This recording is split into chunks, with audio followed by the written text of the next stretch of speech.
వాయిదా వేయాలని మా విప్ గారు కోరిండు. నేను ఒకటే గౌరవ ప్రతిపక్ష సభ్యులను కోరుతున్నా, రేపు ఈ పాపాలన్నిటికీ పాపాల భైరవుడైన కేసీఆర్ గారిని కూడా రేపు పొద్దున పిలిపిద్దాం.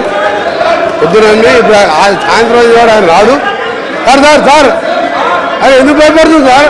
మన నల్గొండకు వచ్చి మన నల్గొండకు వచ్చి ఏం మాట్లాడింది సార్? ఆయన నల్గొండకు వచ్చిండు, హెలికాప్టర్లో కూర్చోవచ్చని కార్లా 5 నిమిషాలు రాలేదు అధ్యక్ష. సార్ ఇప్పుడు గౌరవనీయ మంత్రివర్యులు ప్రధాన ప్రతిపక్ష నాయకుడి నుంచి ఉద్దేశించి ఆయన మాట్లాడిన మాటల్ని బేషరతుగా వారు ఉపసంహరించుకోవాలి, లేదా మీరైనా రికార్డుల నుంచి తొలగించాలి. ఆ తర్వాతనే మేము మాట్లాడతాం. ఈ సభ నడిపే పద్ధతి ఇది కాదు, సభలో మాట్లాడే విధానం ఇది కాదు. మంత్రి గారు ఇది సభకు గౌరవానికి మంచిది కాదు. మీకు కూడా మీరు స్పీకర్గా ఉండి ఈ రకమైనటువంటి భాష అసెంబ్లీలో మాట్లాడితే ఇది ఎంత మాత్రం ఆమోదయోగ్యం కాదు అధ్యక్ష. ఒక మంత్రి గారు ఆయన ఎప్పుడు ఏం మాట్లాడతాడో నోటికి వచ్చినట్టు మాట్లాడితే ఇది మంచిది కాదు. మేము కూడా మాట్లాడచ్చు కదా అధ్యక్ష, నేను అనురాధైంది ఇష్టం నేను కూడా అనొచ్చు. దయచేసి ఆ వ్యాఖ్యల్ని ఉపసంహరించాలని మిమ్మల్ని కోరుతా ఉన్నాం, లేదా మీరైనా అది తొలగిస్తామని చెప్పిన తర్వాతనే మేము అభిప్రాయం చెప్తాం. మొన్న నల్గొండకు గంటన్నర సేపు హెలికాప్టర్లో ప్రయాణం చేసిన ఆయన పెద్ద మంచి గీన్ నుంచి నందగిరి తీసుకెళ్ళి 5 నిమిషాలు రారా? ముఖం లేక నల్గొండ నాశనం చేసిండు. అందుకనే రమ్మని చెప్పి చేస్తున్నాం. He has to apology, sir.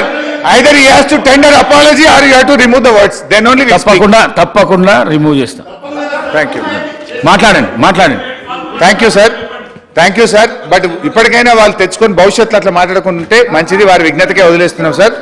Thank you speaker sir. ఒక్క నిమిషం సార్, ఇంపార్టెంట్ విషయం సార్.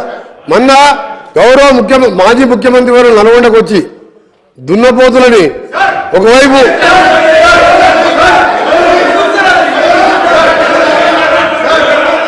ఏం పాడేదానే సార్, మా గురించి వారు మాట్లాడిన వాజదార్ వారు గీయడానికి అంటుడు, పాపాల భైరవి అంటుడు. మా గౌరవ ముఖ్యమంత్రి గారు ఏమని మాట్లాడించారు? ఆయన క్షమాపణ చెప్తారా? కేసీఆర్ సభకు వచ్చి క్షమాపణ చెప్పాలి. నన్ను కూడా అన్నాడు, అరే తురేనాడు. దానికి కూడా అన్పార్లమెంట్ వాడినందుకు కోమటిరెడ్డి వెంకటరెడ్డి గారు ఈరోజు సభ బయట మాట్లాడిన దాని గురించి సభలో మాట్లాడుతున్నారు.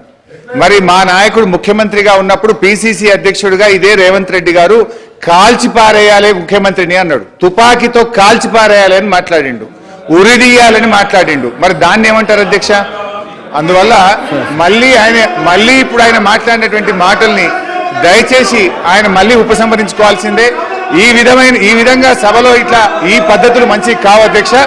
మంత్రి గారు ఇలా బాధ్యతాయుతంగా ఉండాల్సినటువంటి ఒక మంత్రి గారు ఆయన్నే ఈ రకంగా రెచ్చగొట్టేటట్టు మాట్లాడడం ఇది మంచిది కాదు. మళ్ళీ ఆయన అదే వ్యాఖ్యలు చేసినాడు అధ్యక్ష. అవి దయచేసి రికార్డు నుంచి తొలగిస్తే తప్ప మేము మా అభిప్రాయం చెప్పాం అధ్యక్ష.